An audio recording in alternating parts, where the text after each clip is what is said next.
Oh, it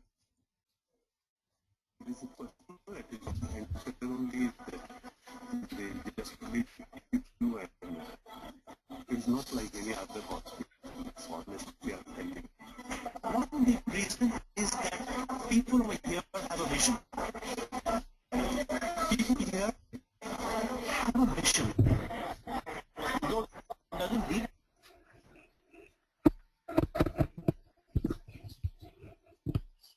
anywhere, but it's unstated. It's there. Plus, everything is under one umbrella. Is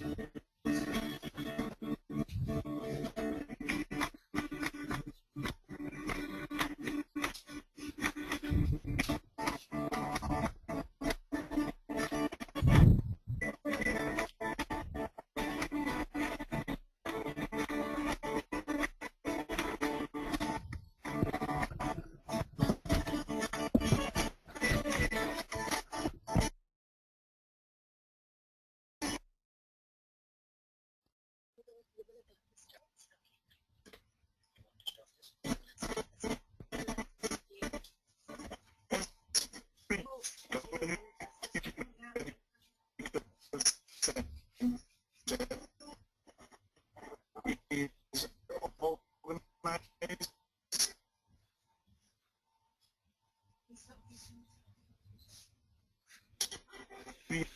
hospital space. Our whole idea is to make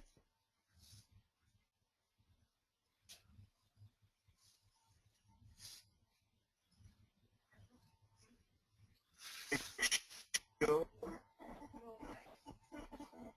that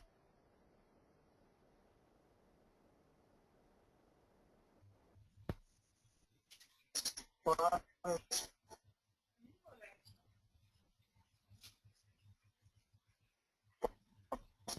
possible,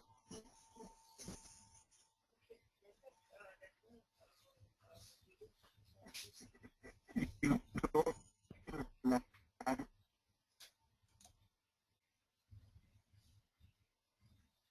in the hospital.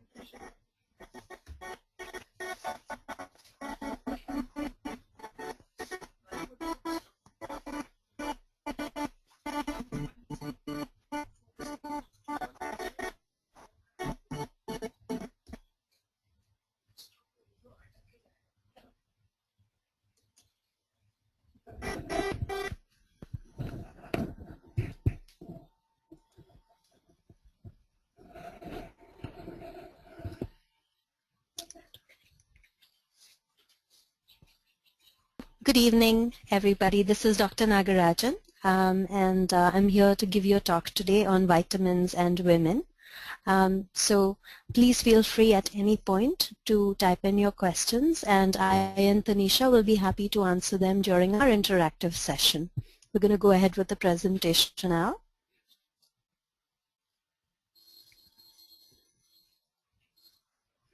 So women and vitamins, right? Let's talk a little bit about your health and wellness. Vitamin deficiencies, you should definitely be looking at all these major groups of vitamins: vitamin A, vitamin B, folic acid, vitamin C, D, E, and K.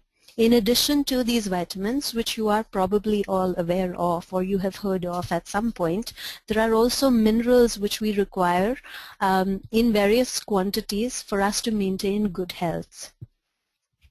So we are going to do some myth busting and then talk about some hard facts, right? So one of the myths that I hear frequently from patients is, you know, I have a very healthy lifestyle, I'm not overweight, I exercise, I eat the right things, so I don't need supplements. The truth is, depending on your body's requirements and depending on what it is that you're doing, at what stage in your life you are, you might need supplements. This is something that you do need to discuss with a healthcare provider. The second thing, and this is also very, very commonly heard, is we are Indians and surely we get enough vitamin D. So it is a bit of a myth that exposure to the sun alone is sufficient for us to create vitamin D. One thing that you should be aware of, all of you, is that we all have melanin pigmentation in our skin. And that melanin pigmentation, the stronger it is, the less likely it is that your skin will spontaneously generate vitamin D in response to sunlight. Okay, so the reality is we all need supplementary sources of vitamin D in our diet. This is another common myth that we come across, which is that I know women have weaker bones and need calcium supplements, but that is only after 50, right? So we've all heard how postmenopausal women, which is women after they stop having their periods, require extra calcium and perhaps in some cases extra doses of vitamin D. But this is also true during the course of even a young woman's reproductive life, because there are requirements for calcium supplementations at various stages. For instance, when you're pregnant or if you're breastfeeding, or if you've undergone various nutritional stresses which have led to your needing increased amounts of calcium, you will require a supplement. And this is the last one, which is that a nutrient from a pill can never be as good as real food. And I don't think I should be popping pills unnecessarily. So I would say that I agree with this, but I also disagree. A nutrient from a pill, even though it is chemically formulated, is equivalent to the nutrients that you get from real food. The benefit to real food is that you also get additional nutrients, not just the nutrient that is in the pill. And as a doctor, I would never advocate unnecessarily popping pills, but if I were to advise you to take a supplement, then I would definitely think that it is something I would need you to take. So let's look at the hard truths. Depending on how old you are, you may have different vitamin D needs. This need varies over the course of everybody's lifetime, but much more dramatically in women than in men.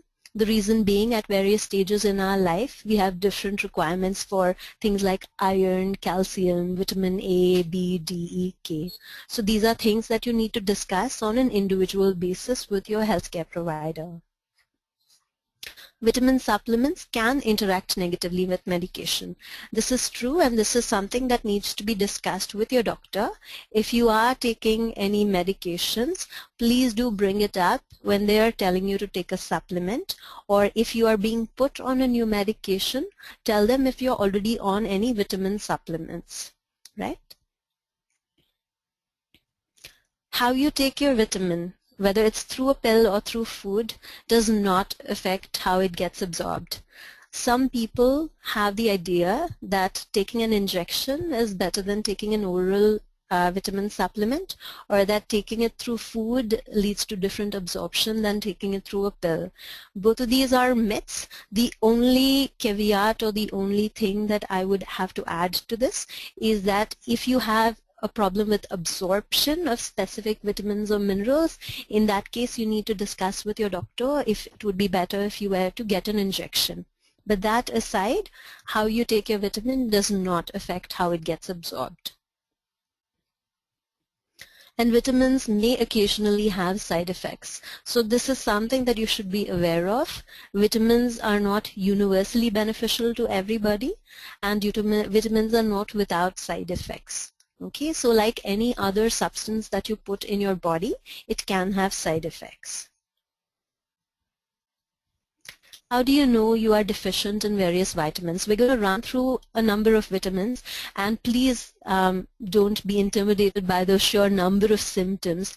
The most important take home from this slide is if you're experiencing any concerning symptoms, be aware it could be because of a simple vitamin deficiency, and do talk to your doctor or your dietitian about it. Right? So vitamin D can lead to symptoms such as late teething in children, irritability and poor growth. In adults, it can lead to muscle cramps, in very rare instances, seizures or breathing difficulties.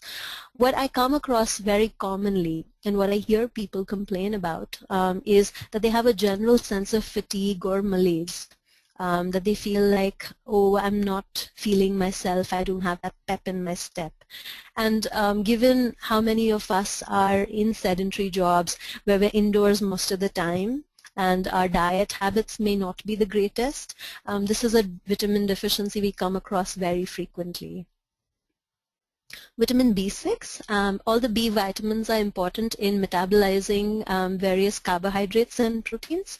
They form important coenzymes and cofactors in various reactions in your body.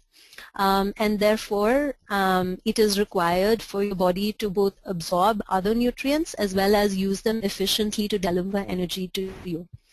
A B6 deficiency specifically leads to diarrhea. In some people, anemia. If you have anemia that's not responding to iron supplementation, for instance, this is something to keep in mind. It can lead to feeling weak, irritable. Particularly in children, it can lead to irritability and temper tantrums, and inattention and hyperactivity. Again, seizures are a very uncommon sort of problem with B6 deficiency, but it is known to happen, and it is more common in children than in adults. Vitamin C deficiencies.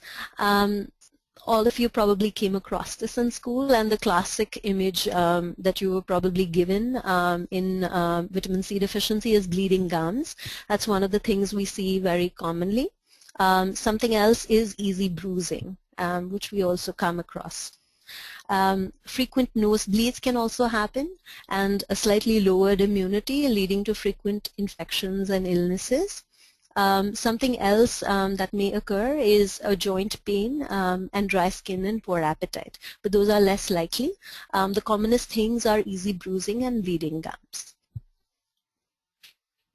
Vitamin A is very, very important for all your skin and body lining cells. So keep that in mind. If you want to have healthy skin, healthy hair, it's really important to make sure you get sufficient quantities of vitamin A. A deficiency in vitamin A can lead to vision problems, particularly in young children. It can lead to a dry spot in the eye, which can then progress to cause major vision issues. In adults, it can cause dry eyes, hair loss and weight loss, overall general tiredness and weakness, scaling of skin, as well as respiratory infections and kidney stones. Night blindness is less commonly seen these days, but it is a side effect of vitamin A deficiency. Vitamin B12 is another important vitamin for you to be aware of. Vitamin B12 is necessary to keep your nerves in good condition. It's required for the metabolism and conduction in nerves. You can, if you have a deficiency, you can have these symptoms. You can have abdominal pain, you can have weakness, you may have difficulty with sleeping. Very rarely you can have edema, which is a swelling of your ankles and other parts of your body, and you may have a loss of voice. Typically, people with B12 deficiencies present to doctors come to us complaining of feeling numbness or tingling in their hands and feet. They may sometimes also experience difficulty with coordination or difficulty with walking. They may feel like when they're walking they are staggering. So that's something else to be aware of. What can you do to overcome your deficiencies? We've talked a lot about the various things that can go wrong. So let's talk a little bit about what you can do to fix it. So vitamin D, your recommended daily intake is 20 micrograms. MCG is micrograms, not milligrams. Please be aware. And sources that are easily found in nature, sunlight, but we've already discussed why it is that sunlight may not provide enough vitamin D for you. Particularly if you are indoors most of the time, you may not get enough sunlight, as well as melanin pigment in your skin prevents you from using the sunlight effectively to make vitamin D. In addition to this, dairy products are a great source of vitamin D, so cheese, milk, and yogurt, and the yolk of eggs. So if you're having only egg whites, please be aware vitamin D is to be found in the yolks. B6. For all B vitamins, any sprouts, any whole grains are great sources. Specifically for vitamin B6, nuts, bananas, cabbages, potatoes, potatoes with the skin, beware, milk, again, eggs and fatty fish. Fatty fish are also a great source of other fat-soluble vitamins like vitamin A and vitamin E. So this is something else to keep in mind. They also have other fatty acids which are beneficial to your cholesterol levels and improve your overall health. Vitamin C Your recommended daily intake is 40 to 80 milligrams. Everyone knows lemons are a great source of vitamin C, right? Other citrus fruits are also great sources of vitamin C. Strawberries and kiwis are exotic to our country, but they are also good sources of vitamin C. Tomatoes, you might be surprised. So it's really technically a fruit, not a vegetable. And it's a good source of vitamin C. It also has other substances which are good for you. So it is something that you want to be taking, and take it raw, not cooked. So B vitamins and C vitamins are very heat sensitive. So if you're overcooking vegetables, or if you're heating if you're putting tomatoes in your food and you're sauteing them, you may be losing on some nutrition. Green vegetables such as broccoli are also excellent sources of vitamin C. Something else that's not mentioned here, but all of you probably know as well, is amla or gooseberries are an excellent source of vitamin C. So vitamin A, we talked about how it's important for your skin and for your hair and your eyes. So your recommended daily intake is 700 micrograms because it is also a fat-soluble vitamin. Vitamin A, vitamin B, E, and K are fat-soluble vitamins. What this means is that if you were to take a supplement and you were to have excessive quantities, this would get stored in your liver and your body will slowly release it as you needed it. However, if you exceed even the capacity of your body to store it, it could lead to toxicity syndromes. So this is something to be aware of with regards to these 4 vitamins. Sources in nature for vitamin A are green leafy vegetables, apricots, and everyone knows this. Beetroots and carrots are a great source of vitamin A, right? As well as cheese, eggs, and cod liver oil. We talked about oily fish and how it's a great source of the fat-soluble vitamins. So please note. B12. So B12 is something that's recommended to be taken in the range of 1 to 1.5 micrograms again. So I don't know if you've noticed. So B12 is also a fat-soluble vitamin which gets stored. All the fat-soluble vitamins you've seen here, A, D, and B12, are in the microgram range, whereas the water-soluble vitamins like B6 and C are in the milligram range. So please take note. It's important because when you go and choose a multivitamin, you should be looking at the quantities of the various components in it. Sources in nature for vitamin B12, dairy is again a great source, eggs, fermented soya beans, and most animal products. So something that you should be aware of, if you're a strict vegetarian, meaning you don't even take dairy products, you could be at risk for a B12 deficiency. So this is something that you want to flag and you may need to take a supplement. Let's move on to what to look for in a multivitamin. Remember, I just told you that we have to look at the quantities of the various vitamins in your multivitamin, right? So what are you looking for? You want to be sure that all of the, there are any number of multivitamins available on the market, so you want to look for the following features or characteristics. Ideally, it should contain 100% of your dietary reference intake. So there are guidelines as to what your daily intake of various vitamins should be, and your multivitamin should be close to 100%. There might be smaller doses of various other minerals such as the chloride, the phosphorus, and the potassium, but that is fine because most people will get it in their diet.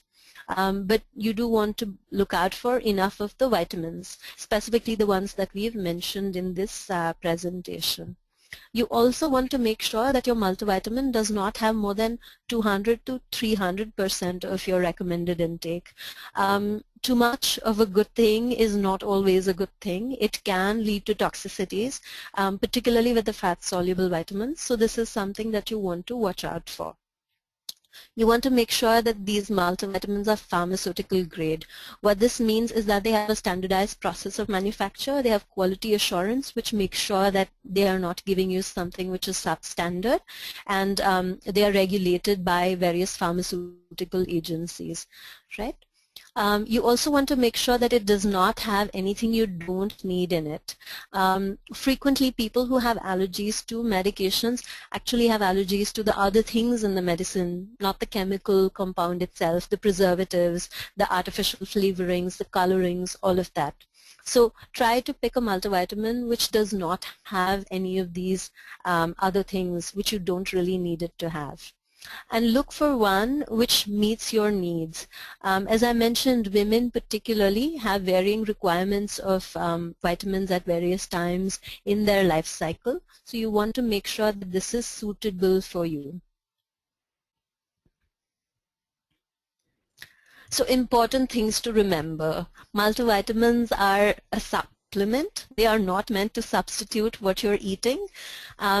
This multivitamin that you're going to take every day, if your doctor or dietitian recommends it, does not mean that you can skip daily fruits and vegetables, does not mean that you can eat whatever you want, okay? And always check with a doctor or get medical advice before you're starting multivitamins. It's better to be safe, particularly if you're already on some medication for another medical condition. It's best to check before you start a new multivitamin. So something that I have patients come to me with a lot of complaints of, dull skin and hair. And this is something that's a common complaint, right? You or a friend or a relative will definitely have talked about this at some point or the other. What can you do to overcome deficiencies as a cause of this? Things that you want to do more of, we're going to talk about, and we're going to talk about that vis-a-vis things that you want to avoid. All right. So one thing which we've just discussed is make sure that you're taking plenty of fresh fruits and vegetables. As much as possible, try to get it from the market, get it into your home, have it as soon as you can.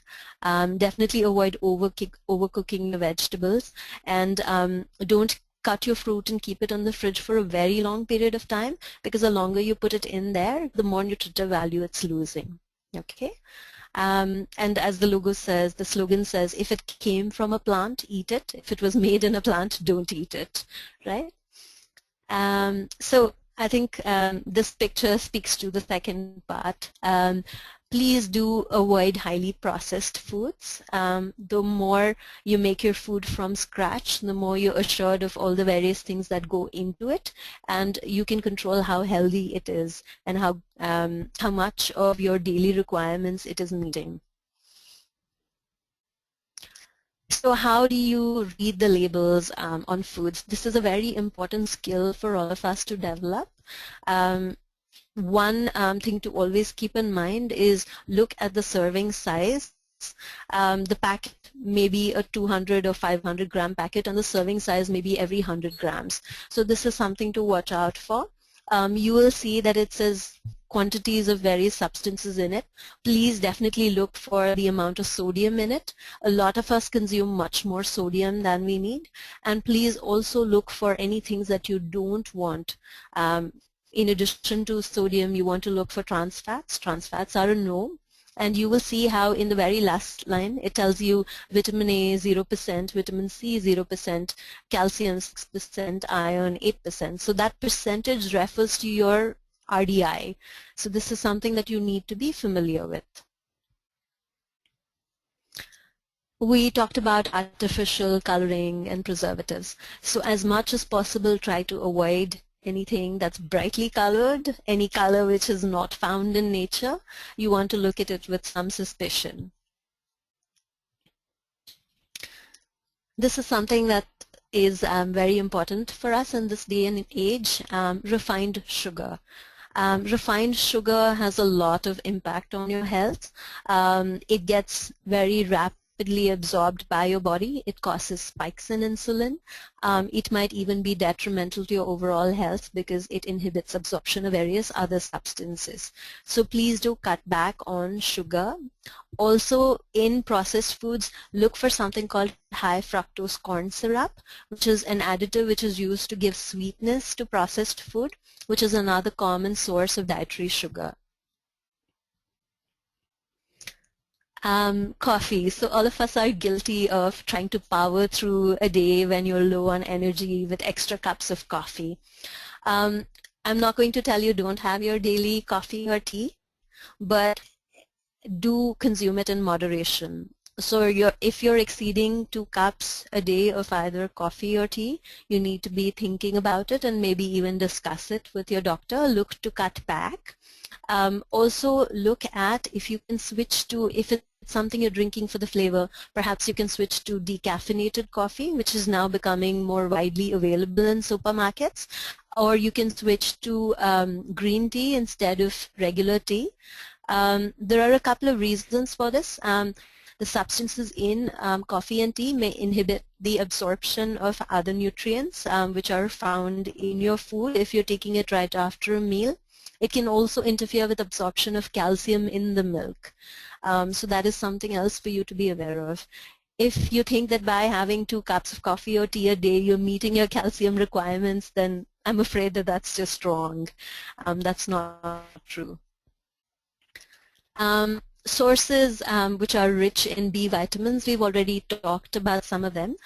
So things like oat, barley, green leafy vegetables, nuts, pulses, and you can see the dairy and egg products which are there. Some kinds of meat are also good sources of this, lean meat specifically. And this is very important. Please keep your sanity in all of this talk about nutrition and about the things that you should include in your diet or not include. Don't overthink it. Definitely talk to your doctor or your dietitian. And especially if you have any medical conditions or if you're on any medication, do make it a point to consult with a doctor before starting or stopping any supplement. And the most important thing in all of this, and perhaps one thing that's missing in our everyday lives, do try to cultivate a source of inner peace, perhaps meditation, perhaps music, perhaps spending time with friends and family, but you do want to cut down on stress because that in and of itself contributes to a lot of unhealthy lifestyle factors, specifically eating issues, whether overeating, undereating, or not eating the right things. It also releases unhealthy hormones, which can make it difficult for your body to absorb the things it needs to or get rid of the things that it needs to. So that's a lot of information, and perhaps after this all of you are going to go home and say, oh wow, I just want to fix my nutrition issues. But it's important to remember that this is something that's a change you want to incorporate in your lifestyle. It's something that should be a gradual change and something that's practical or doable for you on a day-to-day basis. If you were to resolve to change everything tomorrow, it will be difficult to do so. Perhaps you could stick with it for a week, 2 weeks, and then it's easy to slip back into old habits. So it's important to be patient with yourself and be patient with both the supplement to work as well as any diet that you are on to work, because it took a while to create the problem and so it will take a while to fix it, right? So do be aware of this. And this is something that I believe in a great deal. It's something that's close to my heart. I believe that patients should take charge of their health and that prevention is better than cure. What does this mean? It means that you need to be well informed about what you need to do. It also means that you need to be proactive and reach out to your doctor or your dietitian and tell them, oh, tell me what I can do. I have these issues, or what should I be doing? I'm having such and such issue in my life. So let's talk about the specifics of what you can do, right? When was your last health check? This depends in part on your age. So if you're between 30 to 35, you should consider getting a health check done once in 2 years. If you are more than 35 years old, definitely get a health check once a year. It helps you catch little things that might grow into larger problems if they're left unchecked.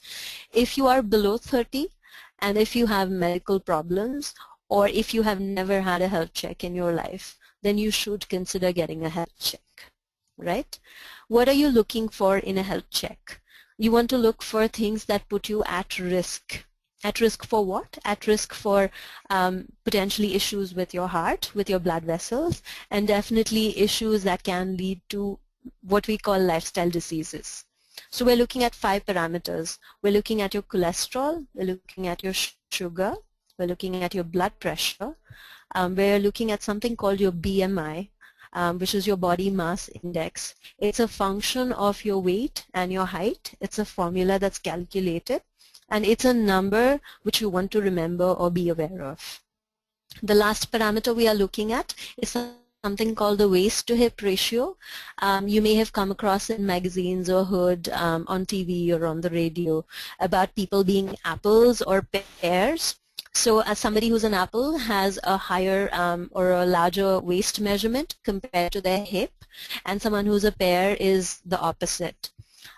What we have found in studies is that people who have a larger waist measurement compared to their hip measurement have a higher risk for various cardiovascular problems such as heart attacks or strokes. So do be mindful of this. Other things that you want to look for in a health check. You want to look at any family history of cancer. If you have one, then you want to definitely look for CA-125, which checks for ovarian cancer. You want to do a pap smear, which checks for cervical cancer, and this is typically done at least once in 2 years at the same time as you're having your health check. You also want to look at a mammogram if you are over the age of 50, definitely, and new recommendations suggest that if you're over 45, you need to start considering it, particularly if you have a family history of breast cancer. This is something that needs to be discussed with your doctor, and it needs to be tailored to you and your medical history. Do you know if you have any deficiencies? Your health check needs to inform you about the factors that you could potentially be deficient in so that you can take corrective measures. So you want to look for a health check that tests for vitamin D, B12, and folic acid. You also want to look at other parameters such as the iron, the thyroid level, and the calcium. Particularly in women, we are at higher risk for thyroid illnesses. This is something that's just sort of the luck of the draw. So it is something that we need to be mindful of. And the last thing, which ties into doing the health check. The health check doesn't get over with the health check being completed. It carries on to the various steps that you need to do in order to make a difference in your health. So we're looking at lifestyle changes. You may need to add on exercise. You may need to add on different kinds of exercise if you're already doing something. You may need to modify your diet. You may need to add or remove a few things. If you have dependencies on various substances, be it caffeine, be it nicotine, be it alcohol, this is something that you need to seek help with. Do look at various ways to reduce stress. Yoga particularly is receiving a lot of attention lately, but in our country we've always known that it's a great way to heal and improve the mind-body connection. And lastly, which ties into what we're talking about today, supplements. Supplements are a good way for you to lower your risk for various ailments. You may need to have medications added on depending on what your health check comes back as saying. You may need medication for blood pressure, which is what the antihypertensive drugs refers to. You may need medication for diabetes, and you may need something to lower your cholesterol. In addition to this, depending on your age group, depending on your other family or other risk factors, you may need to have a small dose of aspirin and potentially some antioxidants also. Please make sure that you continue monitoring your health. Do a regular checkup. Make sure that if you've been told your cholesterol is raised and you need to repeat your blood test in 3 months, you do so and you follow up with the doctor to let them know what is going on. It's really important that you also take charge of your health rather than wait for something to happen and then try to fix the problem. Let's talk about some normal values and what parameters should worry you. We just spoke about the 5 parameters, so we're going to talk about it a little bit more, and we're going to talk about some vitamins and other testing. Your blood pressure should normally be 120/80. If it is lower than 120/80, I would not be alarmed. The only time to be concerned about a low blood pressure is if it is associated with symptoms such as feeling faint or feeling dizzy. Otherwise, there are normal, healthy people who walk around with a blood pressure of 90/60. So don't be alarmed or think that you have low blood pressure. The only thing to be aware of is to stay hydrated if you have low blood pressure. What is worrying is if your blood pressure is raised. So if your higher reading, which is also called your systolic blood pressure, is over 140, then you need to be concerned about it. If your lower reading, which is called your diastolic, is over 85, then again that's a source of concern. We do need to be alarmed if both those readings are respectively 160 and 90. Your fasting blood sugar, which means if you haven't eaten anything, including having tea, coffee, for 10 to 12 hours, your fasting blood sugar should be less than 100.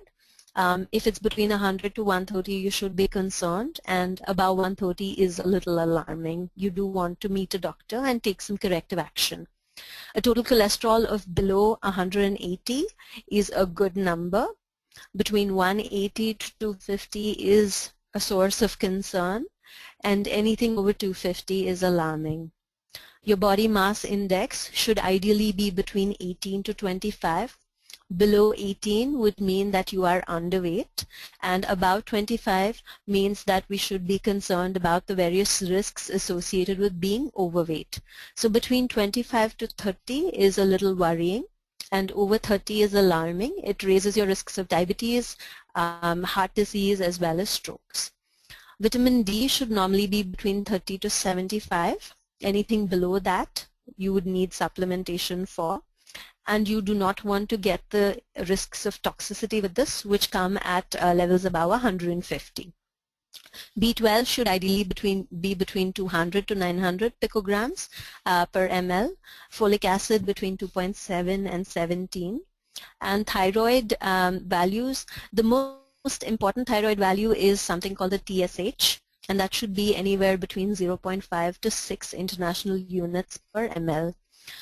The one caveat in this for women particularly is that if you're pregnant or breastfeeding, please make sure that your endocrinologist or your obstetrician know this, because your requirements and your baby's requirements may be higher during this period and you may need additional supplemental thyroid hormone.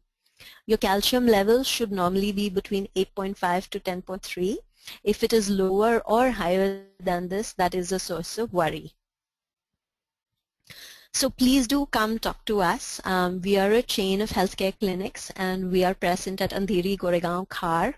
I am at Kemp's Corner, and Tanisha sits at Povai and Vashi, and we have a center at Thane as well. Feel free to call our helpline at 86528, 86529 for any questions or concerns outside of this talk.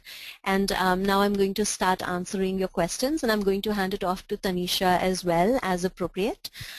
Feel free to ask about anything outside of the topic of the presentation as well, and I'm happy to talk to you about that.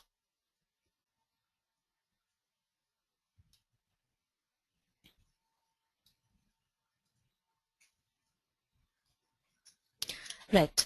So let's talk about questions. Let me start with reading out some of the questions that we have. So the question, the first question that I'm seeing is from Nayana Narayanan, and she says, my vitamin D levels were at 6 a year ago, and after taking weekly supplements for about a year, they have risen to 35. Should I discontinue it or reduce the frequency to once in 2 weeks? So Naina, this is a great question. This is something that you are clearly concerned about. What I would do is I would stop your vitamin D supplements for about 6 months, and since you've already had very low levels previously, I would repeat your vitamin D level at the 6-month mark, and depending on that number, I would decide whether to put you on vitamin D or not. Please do talk to your family doctor and follow up after 6 months. Okay. The next question from Dilnawaz Engineer says what vitamins should be taken after the age of 45 for a woman. I'm going to hand the mic to Tanisha and let her answer this question.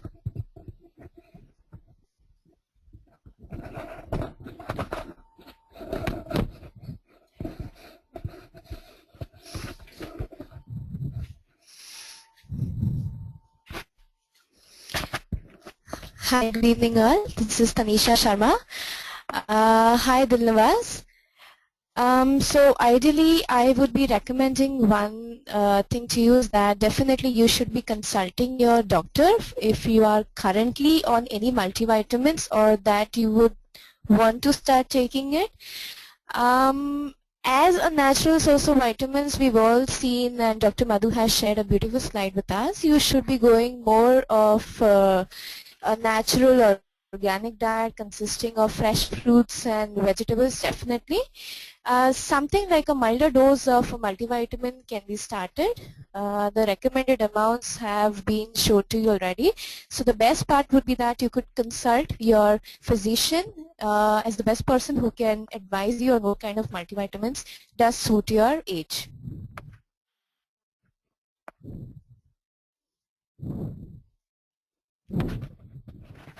Okay. The next question is from Aditi.